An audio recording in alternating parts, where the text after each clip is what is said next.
Muy bien, vamos a tomar nuestros lugares. Voy a leerles de nuevo la cita. Voy a hacerlo en la versión Nueva Traducción Viviente, porque me interesa que escuchemos también la forma de las palabras que utiliza. Dice de la siguiente manera: los que somos fuertes debemos tener en consideración de los que son sensibles a este tipo de cosas. No debemos agradarnos solamente a nosotros mismos.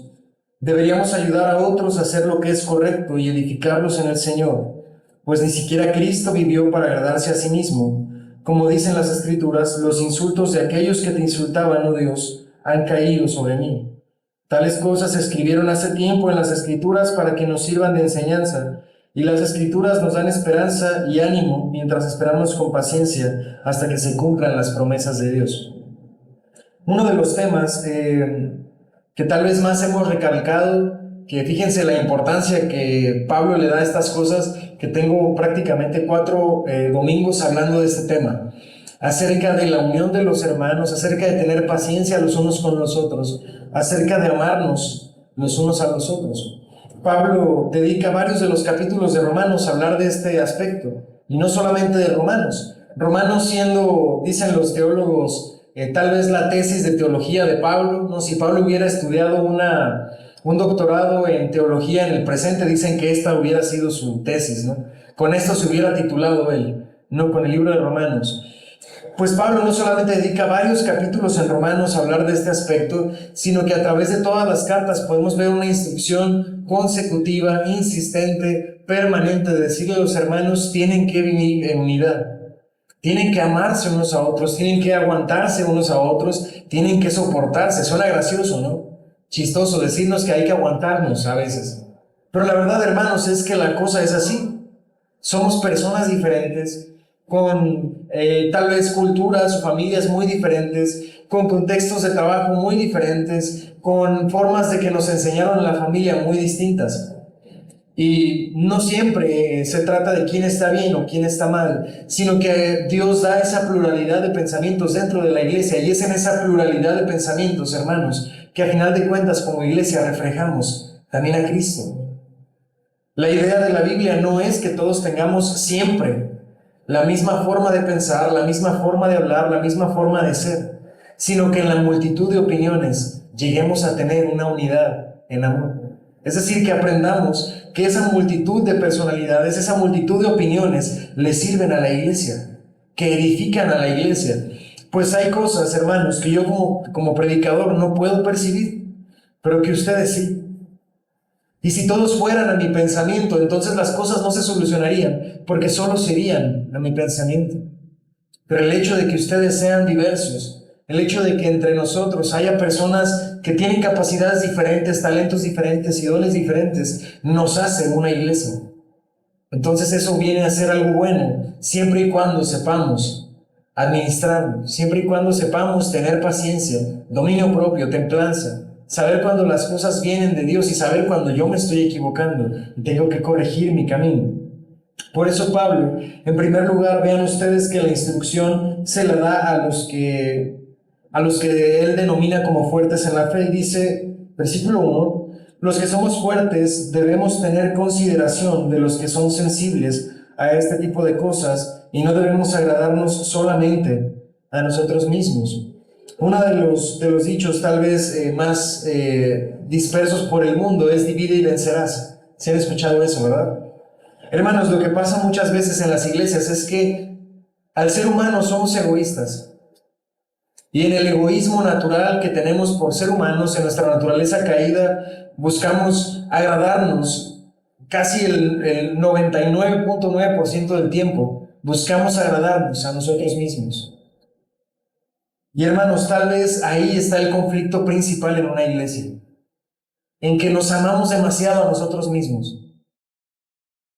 La psicología moderna nos ha enseñado a tener autoestima, y la autoestima está bien. El problema es que el mundo moderno no solamente tiene una buena autoestima, tiene demasiada autoestima. Nos estimamos demasiado a nosotros mismos. Si a nosotros no nos gusta orar, no lo vamos a hacer porque no me gusta. Si a nosotros no nos gusta servir a otros porque nos sentimos inferiores, entonces no servimos a otros. Si a nosotros no nos gusta ir a visitar a los enfermos porque no somos buenos para eso, no lo vamos a hacer porque no nos gusta, sin valorar lo que otras personas pueden necesitar o pueden querer tener. Entonces, hermanos, nos encontramos siendo iglesias de muchos miembros. Tal vez en esta iglesia somos poquitos, pero mientras más son en la iglesia, entonces más egos se acumulan y más dispersiones se hacen, porque las personas se buscan agradar a ellos mismos. Buscan que el servicio les guste a ellos. Entonces, si la predicación me gusta, voy a ir a esa iglesia porque esa predicación me gusta. Si la alabanza de esa iglesia me gusta, entonces voy a ir a esa iglesia porque la alabanza me gusta. Pero ¿cuántos pensamos, voy a ir a esa iglesia porque la enseñanza es sana? Voy a ir a tal iglesia porque la alabanza es sana. Voy a servir a mi iglesia porque la iglesia necesita que yo le sirva. Más bien, hermanos, a veces nuestro pensamiento en la iglesia es: ¿de qué me puedo beneficiar yo? ¿En qué voy a salir yo bien parado? ¿En qué cosas van a ellos a bendecirme a mí? Y no más bien en qué cosas yo voy a la iglesia a bendecir a otros, a que reciban otros. Dice por eso, no debemos agradarnos solamente a nosotros mismos. Porque Pablo tiene muy claro eso, hermanos, que nosotros como cristianos tendemos a agradarnos demasiado a nosotros mismos y no buscamos agradar a otros, bendecir a otros. Sin embargo, ese es el motivo principal de nuestra existencia. Cuando le quitamos a nuestra personalidad, a nuestra motivación, a nuestra naturaleza, el hecho de tener que servir a otros, hermanos, perdemos el propósito de ser cristianos. Dios nos llama para servir, no para ser servidos. El mismo Cristo dice el versículo 3, porque ni aun Cristo buscó agradarse a sí mismo, sino antes bien, como está escrito, dice: los vituperios de los que te vituperaban cayeron sobre mí. Esto Pablo lo dice citando el Salmo 69:9, en donde, si ustedes lo leen, no lo vamos a hacer ahora, pero ustedes pueden leer este salmo, y es un salmo mesiánico en el que se hace referencia a la labor de Cristo. Y vemos que Cristo, hermanos, ni aún en la tierra buscó agradarse a sí mismo, sino antes, hermanos, Él prefirió la alabanza a su Padre y el servicio a sus hermanos antes que agradarse a sí mismo. Y no estoy hablando de un humano cualquiera o de un ser cualquiera. Hermanos, el Hijo de Dios, el que sí se lo merece. Nosotros no nacimos para eso, Él sí. Nosotros no tenemos naturalmente ese derecho, no merecemos alabanza, no merecemos el servicio de otros, pero Cristo sí. Pero ni aun Él, hermanos, se sujetó a esas cosas, sino más bien antes vino a la tierra a servir a otros. Y su ministerio constantemente fue la negación propia para el servicio a otros. El fin último, hermanos, de lo que estoy diciendo, lo dice Pablo en el versículo 6, para que unánimes a una voz glorifiquéis al Dios y Padre de nuestro Señor Jesucristo. Una iglesia, hermanos, nunca va a tener una alabanza plena, sana, doctrinal, verdadera, bíblica, reformada, si no es unánime. ¿Han ustedes ido a una iglesia en la que se sientan en las bancas, ¿no?, en las sillas? Hay un tiempo de alabanza, hay un tiempo de predicación, hay un tiempo de recoger diezmos y ofrendas, pero se sienten como despersonalizados, como que lo que está pasando ahí no me involucra a mí. Eso pasa, hermanos, porque la iglesia no tiene unidad. La iglesia no tiene amor los unos para con los otros, entonces no se siente la alabanza, no se siente el clamor por petición de ayuda, no se siente la necesidad. Y tú no te puedes sentir parte de eso. Entonces todos están alabando, sí, pero individualmente. A pesar de estar en un mismo lugar, cada quien puede estar cantándole a Dios, pero desde su propia posición y no unánimes juntos. Si Pablo, hermanos, creyera que el hecho de estar nada más en un lugar involucra la adoración en conjunto, entonces ¿por qué Pablo le da tantos capítulos al hecho de buscar el amor y la fraternidad y la compasión los unos por los otros? Porque Pablo dice que haciendo estas cosas, entonces nuestra alabanza será unánimes a una voz. Si no hay eso, hermanos, una iglesia no puede tener sana doctrina. A pesar de leer los versículos de la Biblia bien, a pesar de tener una Biblia bien, a pesar de tener estudios completos, a pesar de tener tal vez buena doctrina, a pesar de tal vez tener buenos ministros que saben tocar muy bien los instrumentos, a pesar de que sepan orar muy bien, con palabras muy elocuentes, si una iglesia no tiene unidad en espíritu, entonces la alabanza a Dios no llega en unidad. Y por lo tanto no se siente. Y por lo tanto las personas no se involucran más porque no hay amor los unos por los otros. Pero yo les pregunto, hermanos, si ustedes y nosotros en general nos amáramos de tal modo los unos por los otros, fervientemente, con un amor fraternal, como de familia, como si la sangre real, la que corre por nuestras venas, como si esa sangre nos uniera, ¿no les dolería cuando uno de los hermanos no asiste? ¿No les dolería cuando uno de los hermanos padece? Cuando uno se enferma de gravedad, ¿no estaríamos todos al pie de su cama orando por él? Imagínense a una persona así, ¿no? Un enfermo que tiene mucho tiempo enfermo, que Dios le ha sanado y que viene a la iglesia y que tú lo ves en la adoración llorando. ¿No llorarías tú también con él? ¿No padeciste el sufrimiento con él? Como para que sientas también su derroche de su corazón delante de la presencia de Dios. Porque esas cosas no pasan. Porque no tenemos esa unidad. Repito, porque el versículo 1 dice, porque tal vez, hermanos, nos amamos mucho a nosotros mismos primero. Y el problema de eso es que es un impedimento para amarnos los unos a los otros. Si a cada quien le interesa más lo que a él le gusta, si a cada quien le interesa más cumplir sus propias necesidades, sus propios propósitos, sus propias metas, y no me importa la de los demás, no me interesa lo que pasa con sus vidas, entonces, hermanos, ¿cómo podemos tener una adoración en conjunto? ¿Cómo podemos sentir ese afecto los unos por los otros si primero nos amamos más a nosotros mismos?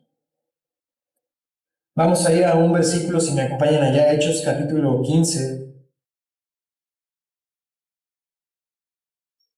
Hechos capítulo 15, versículo 10.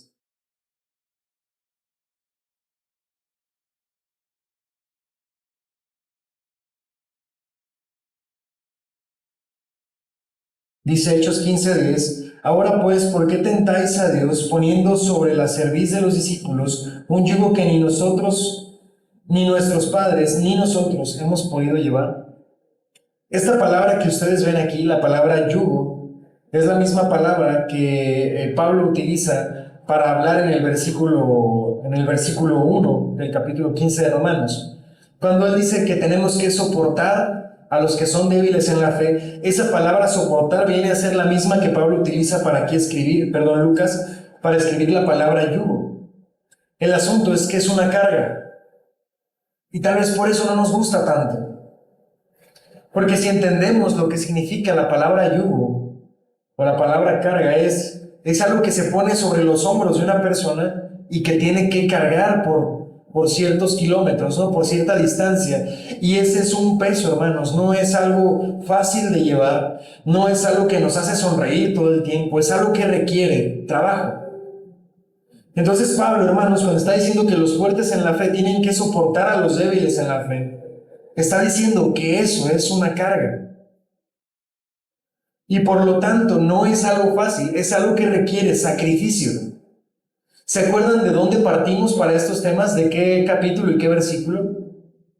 Romanos capítulo 12, versículos 1 y 2. Presenta tu cuerpo como sacrificio.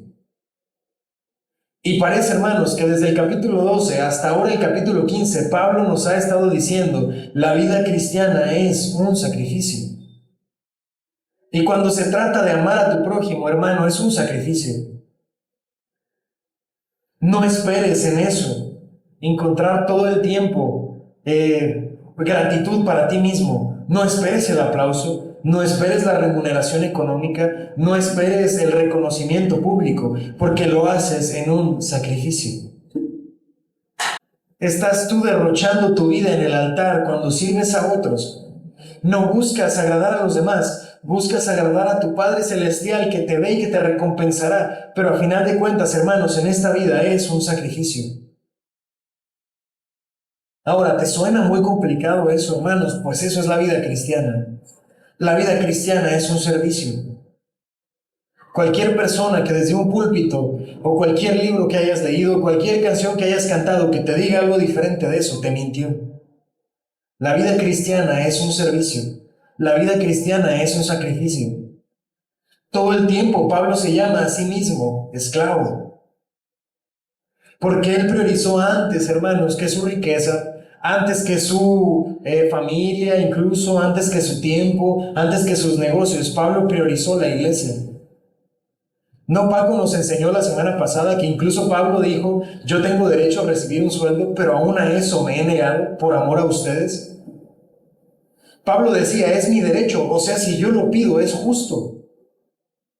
Es mi derecho, a veces esa es nuestra palabra, ¿no? No tengo derecho a ser feliz, no tengo derecho a gastar el dinero en lo que yo quiero gastármelo, no tengo derecho a intentarlo, no tengo derecho a buscar lo que yo quiero hacer. Sí, hermano, tienes todo el derecho. El asunto es que en la vida cristiana se supone, deberías de prestarlo en un sacrificio. ¿Tienes derecho? Por supuesto que sí. Pero Dios no te dio ese derecho para que tú lo explotes y vivas en libertinaje, sino para que tú, de tu buena voluntad, lo presentes como un sacrificio santo, vivo, agradable a Dios. Porque dice Pablo, ese es el culto racional. Todo lo demás no tiene validez si no hay ese sacrificio. Y en la cuestión, hermanos, de tener unidad en la iglesia, requiere de tu sacrificio. A veces no te va a encantar visitar a los enfermos, pero te vas a sacrificar por hacerlo. A veces no te va a encantar, hermano, en lugar de estar viendo la serie en la noche, o en lugar de estar yendo al cine, o en lugar de estar yendo con los amigos, con los compadres, ¿no? En lugar de eso vas a estar orando en la iglesia, en lugar de eso vas a estar alabando a los demás, en lugar de eso, alabando a los demás, alabando con los demás, en lugar de eso vas a estar yendo a visitar tal vez a los hermanos que te invitaron, tal vez vas a estar participando de un servicio, tal vez vas a estar limpiando el templo. Eso es un sacrificio. Dice el versículo 2 de Romanos 15:2. Cada uno de nosotros agrade a su prójimo en lo que es bueno para edificación. Dice la Nueva Traducción Viviente, cada uno de nosotros más bien ayude a los demás a edificarse en Cristo. Es decir, que lo que quiere decir es que cada uno de nosotros, cuando se sacrifica a sí mismo, cuando tiene compasión de esos otros y lleva la carga por servir a otros, hermanos, lo que estamos en última instancia haciendo es edificar a otros en Cristo. Es decir, cuando nosotros nos sacrificamos nuestra libertad, nuestra economía, nuestro tiempo, nuestra voluntad, nuestros propósitos, nuestros deseos, tal vez nosotros lo vemos como pérdida personal, pero realmente estamos edificando a otros. A través de sacrificarnos a nosotros, estamos construyendo la vida de aquellos, hermanos, que vienen detrás de nosotros. ¿Alguna vez han puesto se han dado cuenta de eso? De que cuando ustedes sirven a la iglesia, edifican a otros. Y haciendo eso, hermanos, agradamos en última instancia a Dios. Por eso dice, agrademos al prójimo en lo que es bueno para edificación. Porque nosotros haciendo eso construimos a los demás en la iglesia. Y eso, hermano, trae mucha más riqueza espiritual para nuestra iglesia.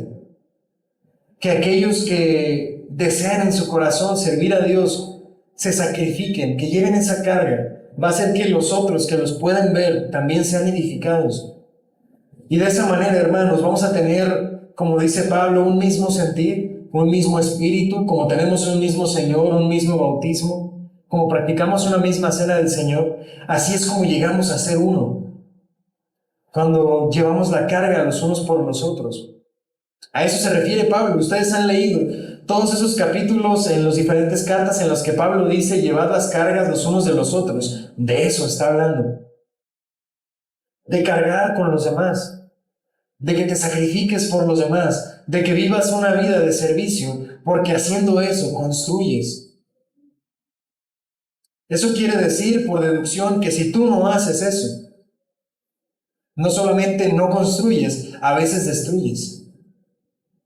Cuando tú no sirves a otros, hermanos, no solamente no estás edificando para su vida, muchas veces eres la piedra de tropiezo que los hace caer. Eso vimos los temas pasados, ¿no? Romanos capítulo 14, si quieren darle la repasada. Romanos 14 habla de eso, de cómo nuestra libertad puede llevar a los demás a tropezar. Entonces Pablo dice, cuando nosotros no sacrificamos a nosotros mismos, edificamos la vida para los demás. Y vean que dice, porque ni aun Cristo se agradó a sí mismo. El escritor de Hebreos dice que aún Cristo no valoró el ser igual a Dios como cosa que aferrarse. Él no estimó el ser igual a Dios. Él era Dios. Él es Dios. Él tenía la potestad para mandar y en su potestad de Dios que pasaran las cosas, pero ni aún Él se sujetó a eso, sino que se despojó a sí mismo, dice, y haciéndose semejante a los siervos, padeció en una cruz por nosotros. Entonces, hermanos, cuanto más nosotros que nos llamamos sus discípulos, no deberíamos imitar esa actitud. Porque nosotros tal vez podríamos decir, hermano, yo tengo libertad en Cristo para hacer las cosas que me gusta hacer. Y ¿saben qué? Tienen toda la razón. Tienen libertad en Cristo. Pero el hecho de que nosotros sacrifiquemos eso por servir a nuestro Señor, hermanos, eso trae mejor bendición. Y eso en última instancia agrada más a Dios. Porque eso edifica la iglesia por la que Él dio su vida. Él no dio su vida para que nosotros fuéramos individuos libres que hacen lo que les place. Él dio su vida por su iglesia, para que su iglesia se apartara a sí misma y para que en última instancia, dice el libro de Apocalipsis, se presentara a sí mismo una iglesia pura y santa, como una novia que se presenta en el matrimonio, ¿no? Así la iglesia se va a presentar a Cristo como una iglesia que se mantuvo firme, unánime, junta, santa para Él. ¿Cómo hacemos eso, hermanos? Llevando la carga los unos por los otros, sacrificándonos, priorizando a los otros antes que a mí mismo. Vamos a leer otros versículos, si me acompañan a Gálatas. Gálatas capítulo 6, versículo 2.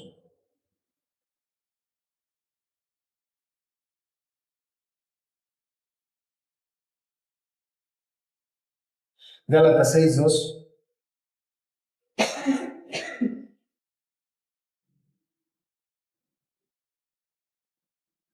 Dice, ayúdense a llevar los unos las cargas de los otros y obedezcan de esa manera la ley de Dios, o la ley de Cristo, perdón, la ley de Cristo.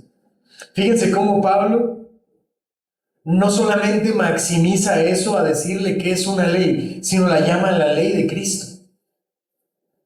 Es decir, si Pablo pudiera resumir tal vez la ley que el Señor vino a traernos, la ley que nos transmitió, es esta: llevar la carga los unos por los otros, porque eso implica, hermanos, amar al prójimo como a sí mismo.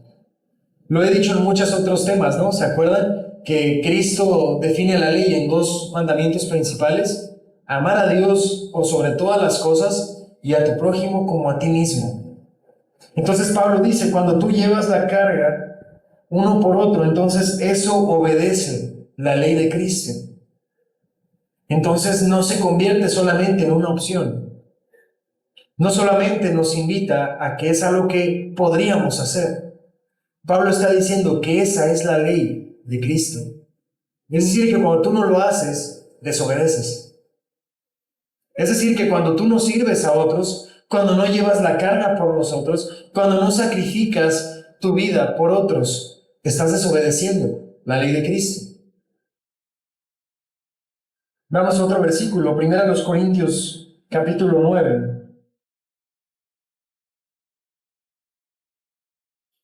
1 Corintios 9, versículos del 19 al 22.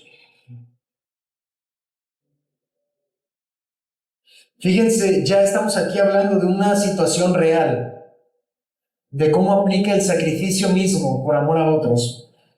Pablo está diciendo, a pesar que soy un hombre libre y sin amo, me he hecho esclavo para llevar a muchos a Cristo. ¿Sí leen lo mismo que yo? Pablo dice, soy un hombre libre, libre de la ley que antes oprimía a mi persona, antes que lo que me tenía en esclavitud. Dice, soy un hombre libre y no tengo amo, pero me he hecho esclavo de todos para llevar a muchos a Cristo. Eso es una vida de sacrificio. Versículo 20. Cuando estaba con los judíos, vivía como judío para llevar a los judíos a Cristo. Cuando estaba con los que siguen la ley judía, yo también vivía bajo esa ley. A pesar de que no estoy sujeto a la ley, me sujetaba a ella para poder llevar a Cristo a los que están bajo la ley. Cuando estoy con los gentiles, quienes no siguen la ley judía, yo también vivo independiente de esa ley para poder llevarlos a Cristo, pero no ignoro la ley de Dios, obedezco la ley de Cristo. ¿Cuál es la ley de Cristo? Porque aquí dice que obedecer la ley de los judíos, ¿no? Cuando estaba con los judíos, obedecía la ley de los judíos, pero cuando estaba con los gentiles, era libre de esa ley, por amor a Cristo.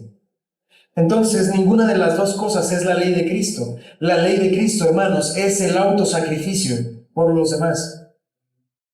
La ley de Cristo es el servicio a los demás. La ley de Cristo es amar a los otros de tal manera que yo voy a sacrificarme a mí mismo, de manera que algunos de ellos puedan conocer a Cristo. Esa es la ley de Cristo. Otro versículo en Filipenses. Filipenses 2 al 4. Filipenses 2 al 4 dice: entonces, háganme verdaderamente feliz, poniéndose de acuerdo de todo corazón entre ustedes, amándose unos a otros y trabajando juntos con un mismo pensamiento y un mismo propósito. No sean egoístas. Dice el versículo 3, no sean egoístas, no traten de impresionar a nadie, sean humildes, es decir, considerando a los demás como mejores que ustedes. No se ocupen solo de sus propios intereses, sino también procuren interesarse en los demás. ¿Cuál es la ley de Cristo? Les vuelvo a preguntar. La ley de Cristo, hermanos, es amar a los demás como te amas a ti mismo y priorizar a ellos y a su felicidad, a su conocimiento de Cristo, que a ti mismo. Ahora la pregunta entonces debería de ser, hermanos, ¿realmente vivimos la ley de Cristo? ¿Realmente en tu vida cotidiana priorizas a los demás antes que a ti mismo? Más aún cuando son aquellos de la fe.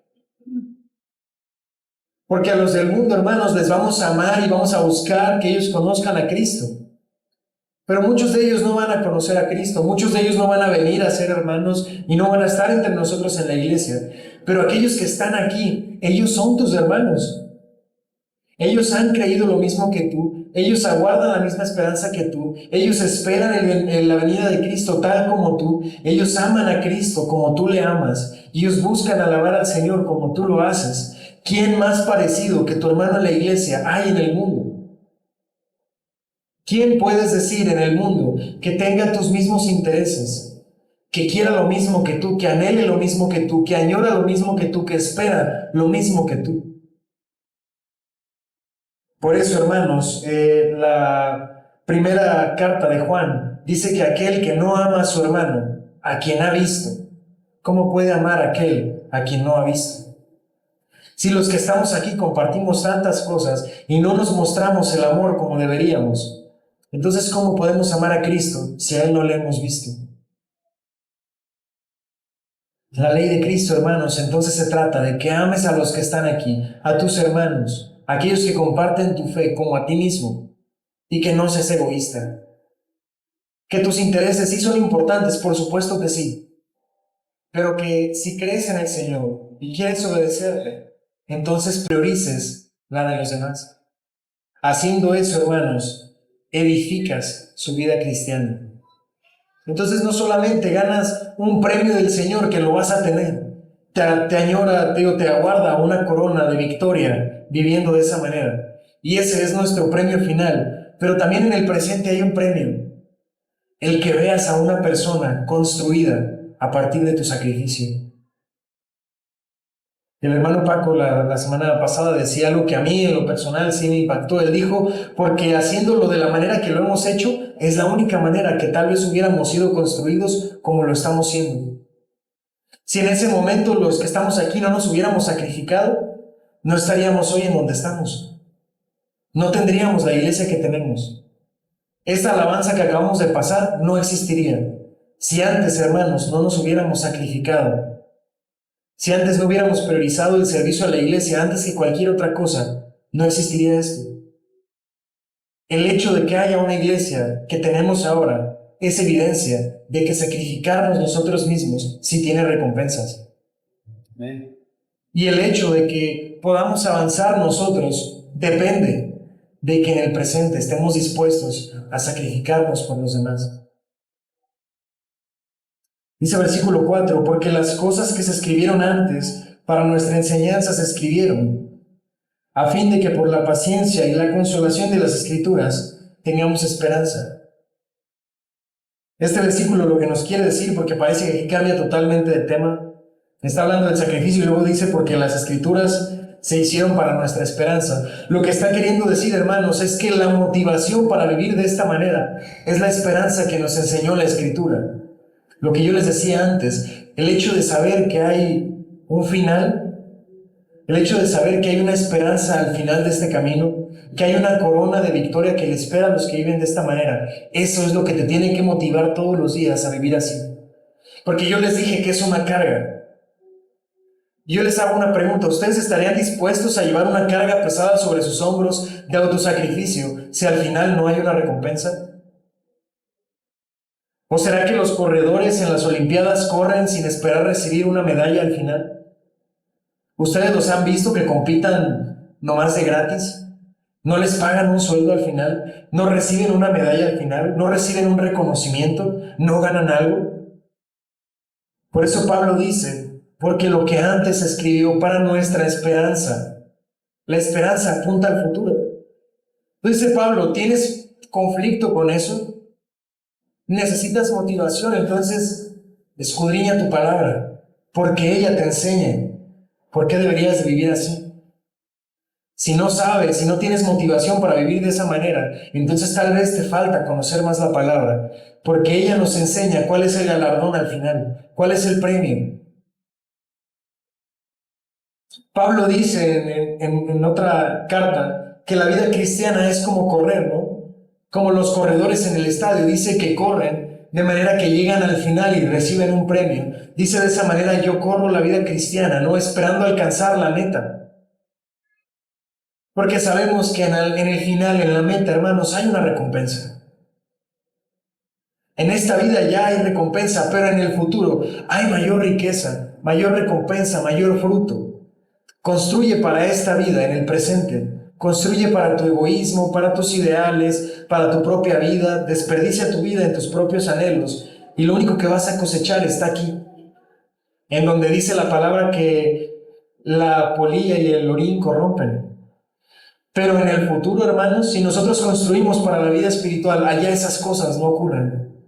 Lo que construimos allá, hermanos, permanece para siempre. Esa debería de ser tu motivación. Versículo 5. Pero el Dios de paciencia y de la consolación os dé entre vosotros un mismo sentir según Cristo Jesús. Viviendo de esa manera, hermanos, al final de cuentas alcanzaremos lo máximo como iglesia, un mismo sentir. Fíjense que no dice una misma forma de pensar, no dice una misma personalidad, no dice que todos vamos a ser clones los unos de los otros, ¿no? En donde vamos hasta completarnos las frases porque pensamos igual. No dice eso. Dice un mismo sentir. Para tener un mismo sentir no se necesita pensar igual. No se necesita ser iguales. Se necesita tener un mismo Espíritu Santo. Puedo hablarlo, hermanos, desde la experiencia. Los días viernes, los varones de la iglesia que estamos en el consejo administrativo nos reunimos, decidimos algunas cosas de la iglesia, platicamos de las necesidades de la iglesia, oramos por la iglesia, nos contamos las cargas, ¿no?, que de repente podamos tener. Y hermanos, somos 4 personas muy diferentes, con edades muy diferentes, con tal vez estudios muy diferentes, con enfoques personales muy diferentes, con personalidades muy diversas. Pero hermanos, cada vez que nos reunimos, a pesar de que a veces comentamos cosas diferentes, al final de cuentas llegamos a una misma conclusión y decimos, esto debe de ser así, porque tuvimos un mismo sentido. Es perfectamente posible. Miren, voy a decir las personas, ustedes conocen al hermano Félix. El hermano Félix es más grande que yo. Él es médico humano, yo soy médico veterinario, es tal vez la rama en la que nos parecemos más, pero el hermano Félix es casado, tiene hijos. Yo soy casado, pero yo no tengo hijos. El hermano se dedica a su consultorio y yo me dedico a trabajar en una empresa muy diferente. Y nuestras opiniones a veces son muy diferentes. Pero el día de ayer, hermanos, en una junta llegamos a una misma conclusión. ¿Cómo sucede eso? Un mismo espíritu. Porque el amor los unos para con los otros nos lleva a tener un mismo sentir, a pesar de ser personas totalmente diferentes. Que a lo mejor si nos ponemos a hablar de política no damos con bola. Si nos ponemos a hablar de fútbol nos peleamos tal vez, ¿no? Si nos ponemos a hablar del cambio climático tal vez no estamos de acuerdo. Pero si hablamos de la palabra de Dios y de la iglesia, por un asunto espiritual que escapa de nuestra mente, tenemos un mismo sentir al final de cuentas. Dice el versículo 6, para que unánimes a una voz glorifiquéis al Dios y Padre de nuestro Señor Jesucristo. ¿Saben por qué debemos de buscar la unidad en el sentir? ¿Por qué tenemos que buscar amarnos unos a otros? ¿Por qué debemos de buscar servirnos unos a otros? Porque la única forma de glorificar a Dios es esa. Dice, versículo 5, pero el Dios de paciencia y de la consolación os dé un mismo sentir según Cristo Jesús. ¿Para qué sirve eso? Versículo 6, para que unánimes a una voz glorifiquéis al Dios y Padre de nuestro Señor Jesucristo. Hermanos, la única alabanza que a Dios agrada en la iglesia es la que se hace unánime. Si hay en un lugar un grupo de personas que se llaman cristianos, pero están cantando una alabanza y cada quien lo hace desde su sentir, cada quien ora desde su sentir, cada quien lee la palabra desde su idea y no le importa el otro. Esa es una alabanza, hermanos, que no llega más arriba que el techo. Eso no agrada a Dios. Uno de los aspectos de la persona de Dios es que Él es íntegro. En Él no hay divisiones. En Él no hay separación. Él es uno solo. Es tres personas en uno. Y en ellos hay perfecta unidad. Y la iglesia, hermanos, debe de ser un reflejo de esa unidad. Porque a Dios no le agrada algo que no es igual de íntegro. ¿Qué alabanza puede dar una iglesia en la que un hermano está peleado con el otro? En el que uno no frecuenta al otro, en el que uno se interesa por sus cosas y sus negocios, mientras que otro está en la pobreza y en la necesidad. ¿Qué alabanza una iglesia puede darle así a Dios? ¿Ustedes creen que Dios se agrada en eso? En ver que no hay amor los unos por los otros, en una iglesia en la que no hay unidad, en la que hay división, ¿Dios se agrada en eso? Las iglesias que viven así, hermanos, viven en el engaño, en un Dios irreal. Porque el Dios de la Biblia dice que solamente se agrada en la alabanza que es unánime, a una sola voz. No muchas opiniones, no muchos conceptos, no muchas teologías, no muchas formas de alabar, en una. Sí, una multitud de personalidades, sí, una multitud de opiniones, pero que pueden unirse en una para alabar a su Dios. Esa es la única forma de alabanza que agrada a Dios. Y eso, hermanos, puede pasar en cualquier iglesia y aún en esta podemos nosotros estar aquí alabando, no unánimes y juntos. Les invito, hermanos, a que piensen en eso. Dice, hasta ahora no estamos poniendo de nuestra parte, entonces no esperes a que alguien más lo haga, hazlo tú. A veces esperamos, ¿no? Yo no voy a servir hasta que otro no levante su mano. Hasta que alguien no me aplauda, yo no voy a levantar mis manos. Hasta que alguien no me reconozca, yo no voy a seguir haciéndolo. Hermano, tú hazlo por agradar a Dios. Sirve por agradar a Dios. Y te aseguro que haciendo eso edificarás a otro. Y otro se va a levantar por tu ejemplo. Y dos hermanos van a levantar a 4 por el ejemplo. Y esos 4 a 8. Y esos 8 tal vez a 32. Y así exponencialmente, ¿no? Porque haciendo eso edificamos a otros y esos otros van a edificar a otros. Esa es la clave, hermanos, de la iglesia. Voy a dejar el tema hasta aquí por esta mañana, haciéndoles esa invitación, hermanos. Pregúntense de verdad, sinceramente, ¿estoy alabando a Dios de esta manera? ¿Estoy sacrificando mi vida? ¿O no estoy tan dispuesto a sacrificar mi vida? Vamos a terminar con una oración.